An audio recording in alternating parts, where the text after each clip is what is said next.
The Introduction. The American Delusion, a Dream and a Nightmare. Section 1.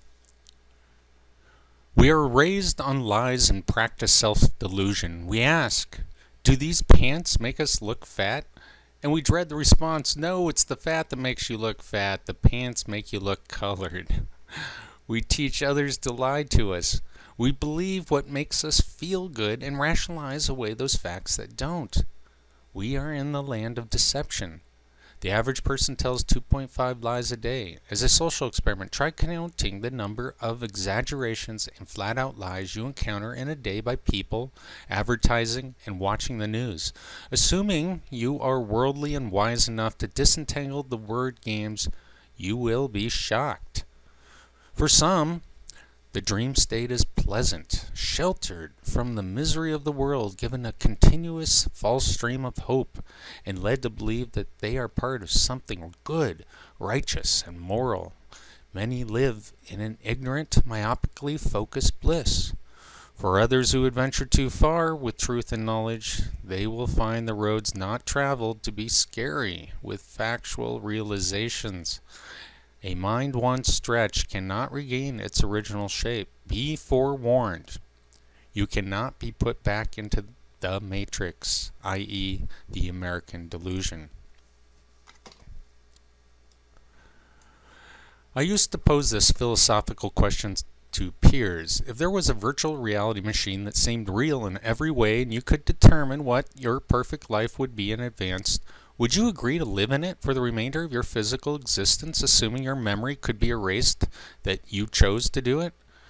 Your answer is quite revealing about the base motives that drive your everyday living. If you answer, no, it isn't real, my life would be meaningless, then you are the type of person who is driven through creating meaning in your life and define your values through your relationships with other people. If you answer, yes, of course, who wouldn't want a perfect life? Then you are a pleasure seeker and define the reason for existence is to optimize your quantitative happiness through your chronological lifespan. The question is not just a philosophical one anymore, but like in the movie Vanilla Sky, things could go wrong. I always answered the question as such.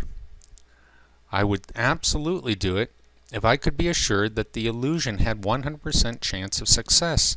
Since nothing is 100% certain, I choose not to, because the letdown would be too great if the program didn't take. There is no such thing as the perfect illusion, especially for the critical eye and mind. The American delusion is just such a virtual reality machine designed of carefully constructed, psychologically sanctioned thoughts with a wireless high-tech twist. You will probably choose to close a blind eye and hope for the best as much as the world has, but you will always ask yourself the same old questions. Isn't there something more? What is the meaning? The question, of course, is ill-posed. The question should be, what is meaning? To answer this question, you must let down your guard, eliminate your ego, and let go of all that owns you for a moment. The journey to truth of our existence is an emotionally rocky one. You will find yourselves elated at times and depressed at other times. When you understand, there will be no emotions at all, just acceptance of it. For this expedition, we will set sail aboard the ship of science. It is a framework of logic and method that has served mankind well since its inception. As your captain and guide, we will traverse the numerous languages of study and meld their different vantage points into a single model of reality. The vast sea of human knowledge is separated by barriers of jargon. Once removed, traveling the ocean of understanding is far smoother and direct. All aboard! Prepare for rough seas. First we head to the land of lies. The psychology of deception we will find. Expect to encounter a known beast that has only one large eye. Fight valiantly and blind the Cyclops. You must always keep your guard up. Wield your weapons of critical reasoning, skepticism, and logic gallantly, and you will defeat the monsters in our journey. Expect the unexpected. We will encounter Medusa in our crossing into the synapse. And be forewarned, this journey is a treacherous one. Hypnotic spells that will turn you to stone, chanted by witches unseen, and the sirens of forbidden knowledge will lure us close to our death. But fear not, Apollo, the son of Zeus, the god of truth and of light, smiles upon our journey, for he too is in confrontation with Mars and Ares, the gods of war.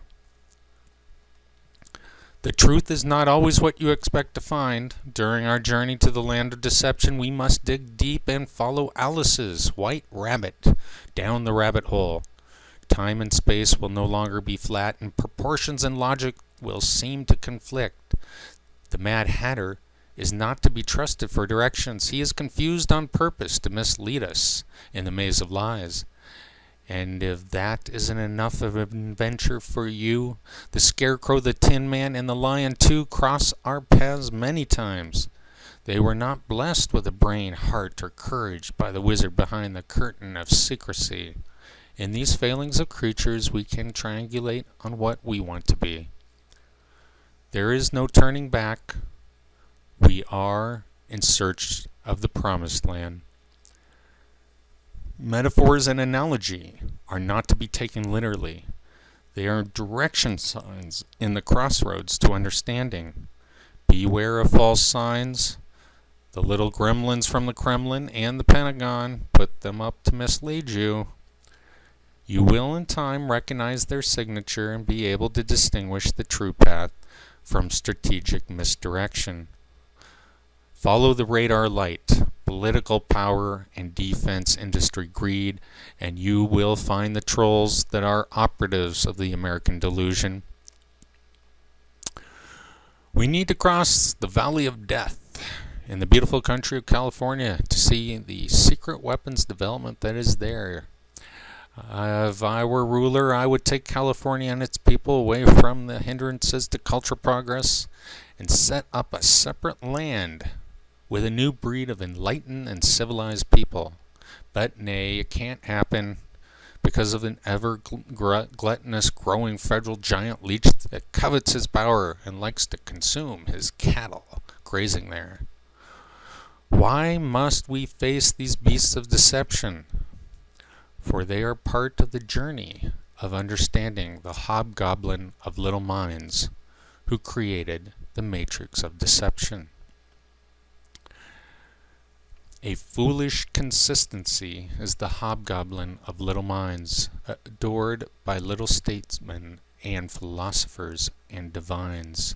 Quote from Ralph Waldo Emerson essay called Self-Reliance, 1841.